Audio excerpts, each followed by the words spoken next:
আগে একটা ইমেল পেলাম একজন টিনেজ বালকের থেকে, যে কিনা পর্নোগ্রাফিতে আসক্ত। নামবিহীন ইমেল। সে লিখেছে, আমি নিজেকে মেরে ফেলতে চাই, আমি পারছি না বন্ধ করতে। আমি 11 বছর বয়স থেকে এগুলো দেখছি, আমার বাবা মা কিছু জানেন না, আমি এগুলো পড়ি আর কাঁদি। কারণ এই ছেলে তো একা নয়, এরকম লক্ষ লক্ষ মুসলিম ছেলে মেয়ের আজ এই অবস্থা, লক্ষ লক্ষ। আমাদের ওদেরকে সাহায্য করতে হবে, যা কিছু পারি তাই করতে হবে। এগুলো প্রতিরোধ করার জন্য আমাদের $1 ট্রিলিয়ন বিজ্ঞাপন ব্যবস্থা নেই। আর এটাও আমার জন্য বলাটাও বাস্তবসম্মত হবে না যে এইসব ফেসবুক, ইউটিউব, টুইটার, ইন্টারনেট এসব হারাম। এটাই বাস্তবতা।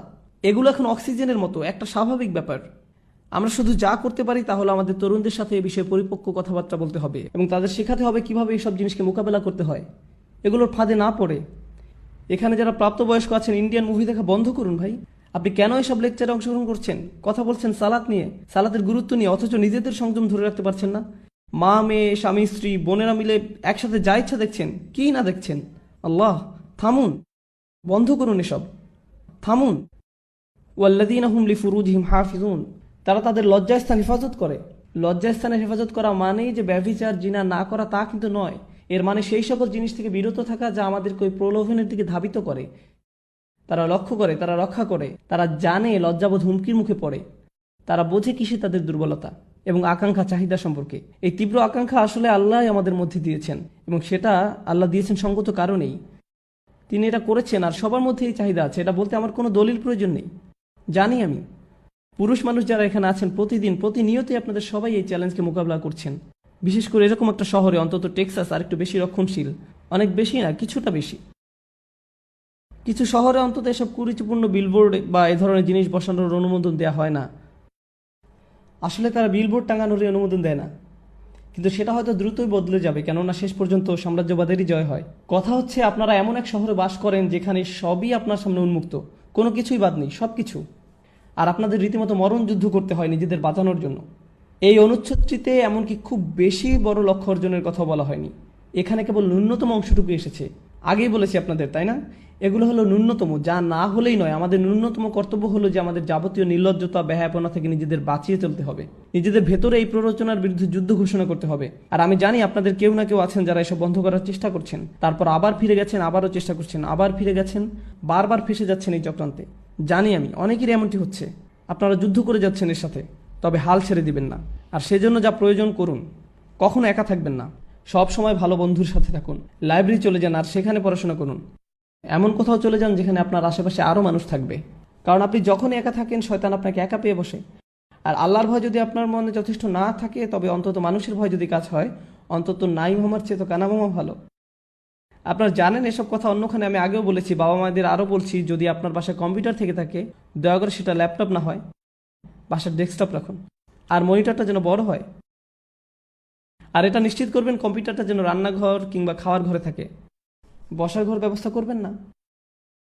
বাচ্চাদের ঘরে তো নয়, এমনকি আপনাদের শোবার ঘরেও না। খাবার ঘরে কম্পিউটার রাখবেন, একদম সবাই দেখতে পাচ্ছে এমন দিকে মুখ করে। তুমি হোমওয়ার্ক করতে চাচ্ছ, করো, মনিটর এদিক ওদিক ঘোরাতে পারবে না, সবার মুখের সামনেই থাকবে। এভাবেই আপনাকে করতে হবে, বুঝলেন? এভাবেই আমাদের সাবধানতা অবলম্বন করতে হবে। আপনার 11 বছর বাচ্চাকে স্মার্টফোন দিবেন না, কি ভাবছেন আপনি? ব্যাপারটা মোটেও স্মার্ট নয়। বাচ্চাদের আপনারা স্মার্টফোন দিবেন না। আমি কেন এমন দেখি যে ইসলামিক স্কুলে ক্লাস 2 বা 5 এর বাচ্চার হাতে আইফোন 5। আমার নিজেরও আইফোন 5 নেই, আর তাদের কিনা আছে, কিসের জন্য? আপনারা জানেন এগুলো কত ভয়ঙ্কর হতে পারে? ইল্লা আলা আজওয়াজিহিম আও মা মালাকাত আইমানিহুম ফাইন্নাহুম গায়রা মালুমিন। আর তাদের স্বামী স্ত্রী ব্যতীত, তাদের অধিকারভুক্ত দাসী ব্যতীত, সেক্ষেত্রে সংযত না হলে দোষের কিছু নেই। আল্লাহ বলছেন আমাদের এসব আকাঙ্ক্ষা রয়েছে এবং আমরা সেগুলো সম্পাদন করতে পারবো, পূরণ করতে পারবো, কিন্তু শুধুমাত্র আমাদের বৈধ স্বামী স্ত্রীর মাধ্যমে। কিন্তু এর বাইরে আমরা কোনো কিছুই করতে পারবো না। আরেকটা ব্যাপার, যখন মানুষ ওই সমস্ত জঘন্য জিনিসে আসক্ত হয়, অবিরতভাবে ওইসব নিয়েই পড়ে থাকে এবং অতিরিক্ত বেশি পরিমাণে সেসবের সংস্পর্শে থাকে, তাদের দাম্পত্য জীবন হয় দুর্বিষহ। ভোগ সুখ নিয়ে তাদের নিজেদের ভেতরে এক ধরনের অলীক এবং অবাস্তব ধারণা গড়ে ওঠে এবং তখন তারা নিজেদের স্বামী স্ত্রীর কাছ থেকে সেই সুখ খুঁজে পায় না। ঘরে ঘরে এগুলো নিয়ে অনেক বড় ফিতনা তৈরি হয়, পরিবার ধ্বংস হয়ে যায়, মুসলিম পরিবার। এগুলোই বর্তমান সমাজে আমাদের হচ্ছে। আল্লাহ তাদের সম্পর্কে বলেন যারা সালাত প্রতিষ্ঠা করে। তিনি বলেন, আমি বর্ণনা করছি যারা সালাত বা নামাজ প্রতিষ্ঠা করে, এগুলো হচ্ছে মওসুফ আল মুসল্লিন, সালাত প্রতিষ্ঠাকারী বৈশিষ্ট্য। আল্লাযীনা, সব আল্লাজিনাগুলোর প্রত্যেকটি হচ্ছে মুসল্লিদের এক একটি সিফাত বা বৈশিষ্ট্য। অর্থাৎ যারা সালাত কায়েম করে তারাই হলো সেসব মানুষ যারা নিজেদের সালাত কায়েমের ব্যাপারে নিয়মিত এবং অবিচল। এরাই হলো সেসব মানুষ। ফামান ইবতাগা ওয়ারাআ যালিকা ফাউলাইকা হুমুল আদুন। আর যারা কিনা এই সীমার বাইরে চলে যায় তারা মূলত আগ্রাসনে লিপ্ত। এসব কাজে এক প্রকার আগ্রাসন। দেখুন, যখন কিনা আদু উল্লেখ করা হচ্ছে অথবা আদিন আসছে আদুন থেকে, আদা থেকে, ঠিক আছে, আল আদুন, আল আদাওয়া আরবিতের মানে হলো শত্রুতা। আল্লাহ বলছেন যারাই কিনা তাদের কামনা বাসনা চরিতার্থ করে হালাল পথের বাইরে, বিবাহের বাইরে, যারাই সেটা করে তারাই এক ধরনের সক্রিয় আগ্রাসনে লিপ্ত। প্রশ্ন হচ্ছে কার বিরুদ্ধে এই আগ্রাসন? কেননা আপনি যখন শত্রুর কথা বলেন তখন মাথায় আসে যে সে শত্রু কার শত্রু। যদি তারা শত্রুতে পরিণত হয় তাহলে কাদের জন্য শত্রু? আল্লাহ সেটা বলেননি, উল্লেখ করেনি কোন মাফউল বিহি কিংবা কোন জার মাজরুর। এর মানে কি হতে পারে জানেন? তারা তাদের নিজেদের শত্রু, তাদের পরিবারের শত্রু। তারা এমনকি আল্লাহর দেয়া শিক্ষার বিরুদ্ধেও শত্রুতায় লিপ্ত। বুঝতে পেরেছেন? এরাই হলো এই ধরনের মানুষ। আপনার আর আমার সবচেয়ে যে গুরুত্বপূর্ণ সম্পদ তা হলো আমাদের অন্তর, আমাদের হৃদয়।